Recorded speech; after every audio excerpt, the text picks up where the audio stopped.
a lead replacement. So in the older cars that used to run on super had lead. That saves your valves. What I'll do now is I'll just pump the tyres. Obviously cars when they've been sitting for a bit, tyres do go down. Alright, I'll be back in a sec. It's a Mark II Cortina, which is about 1970. I'm not sure, I think they started about 1968. It has a Crossflow 1600 in it. When I bought it, the engine wasn't really, and it needed body work and it was, you know, needed a lot of work. The engine wasn't great. It needed new cam and lifters, and that took me quite a bit to work that out because it was still running with a broken cam. So I ended up getting someone, you can get people to build the cam for you, special cam place, instead of just going and buying the exact one. That's just from walking into an engine shop or ringing an engine shop and they just told me, yeah, just go do this. I've done some engine work before, but never to that level. And the guy was wonderful and he ended up just building the cam for me. But you normally got to give him the specifications, but I just told him about the engine and he just did it. It didn't, because I didn't know really much about engines, so. But it's already had, I think it's been bought out to 1700. It came with twin SUs, that runs okay with them on it. It's pretty quick when you give it a bit of a squirt. Did the body work, you know, fixed up rust, did the paint, did like bushes and starter motor and carpet, re-dyed all the interior. Because you just want to keep, if you can keep a panel original, you might as well just re-dye it. It's the best way.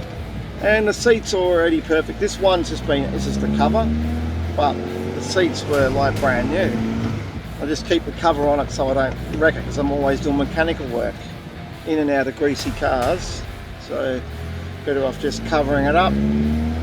Yeah, it cruises along all right. It's got like a 14-inch exhaust, sounds really good. It needed another gearbox, so they gave me the gearbox. This first was broken. They gave me the gearbox with it. So the clutch and everything was fine. I just fitted that as well.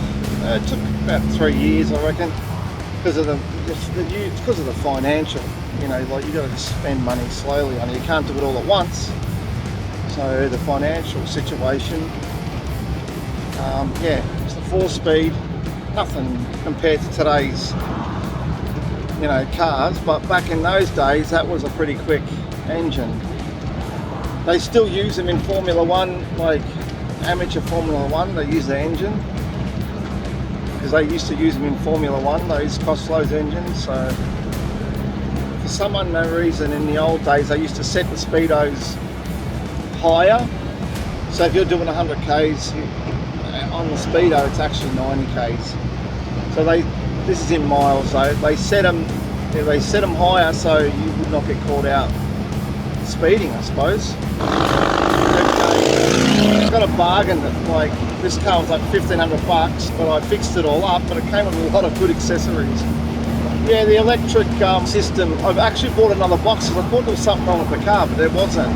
I just rebuilt the carbies as much as I could, put new like needles and jets and springs and that kind of fixed it up. But yeah, also when you're waiting to get a car registered and you can't drive it yet, you know, the engines tend to get a little bit black, so it can misfire and stuff until you take it for a good drive. So until you start driving the car, you don't know really how perfect it's going to run. That condition was really, really bad. Exterior had rust in the back quarters and around the arches. I fixed all that. The bonnet was all peeling and all the paint was all faded and peeling in spots. Took a dent out of the back quarter, plated all the back quarter, reshaped that, and around the archways and the dog legs to the best of my ability with the skills I've got. And then spray puttied the whole car and majorly at the back. Yeah, and then just painted it a red, onto red. And then after thought, I put the gold on the bonnet.